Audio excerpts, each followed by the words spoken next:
If you want looser hips, then trying one of these 3 tips in your pigeon pose could be the answer. I'm going to share with you 3 super helpful ways that will completely transform the way you experience pigeon pose, and the last one I call the Triple Pigeon Pump. So let's dive into these 3 tips to help you find more ease, better alignment, and a better opening in one of yoga's best hip openers. Props are your friend. The first thing I want to share is that props are absolutely your friend when doing pigeon pose. And sometimes when you try this pose without props, you find yourself to be needlessly struggling or falling out of alignment completely. So don't be afraid to use a block in your pigeon pose. When you bring that knee up, then placing it on the lowest level, seeing how that feels, on the second highest level, seeing how that feels.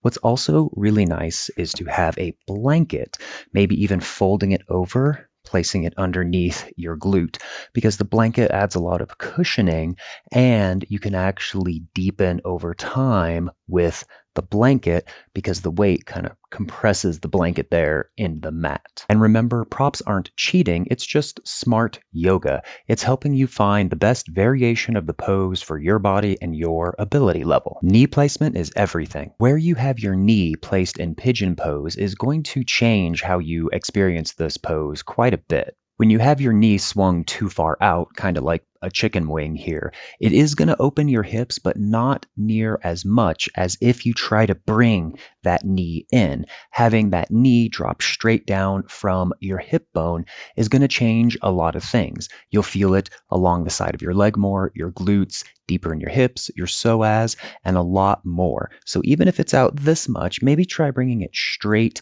in and see how that changes things. It's going to feel a little weird at first, and if you need to use a prop to prop yourself up, then that's totally okay. We often get complacent in postures that we do all the time, like pigeon pose, but making just this one change might bring this pose back to life. Now, if you want a full class where we do a deep dive into all 3 of these tips that we're covering here in this video, then click on the card above or the link in the first pinned comment below for access to that full class.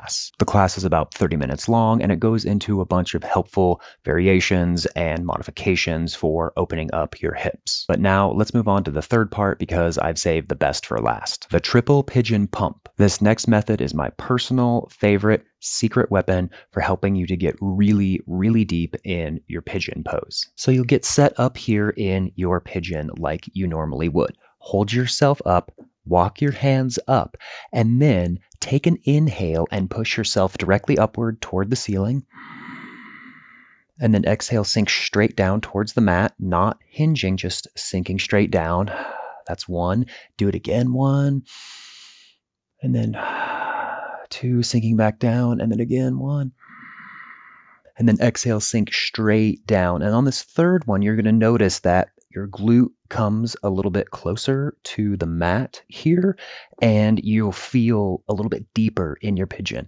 Then at this point, hinging at your hips slowly lower down, and you'll find that you come much deeper there in your pigeon pose than if you would just folding forward right away. This Triple Pigeon Pump method really allows those hips to open up and loosen up, and it just allows your body to accept the pose that it is in before coming deeper. Again, if you'd like a full hip opening class that covers all the tips we did in this video and more, be sure to click on the video here, subscribe, and I'll see you in a video soon.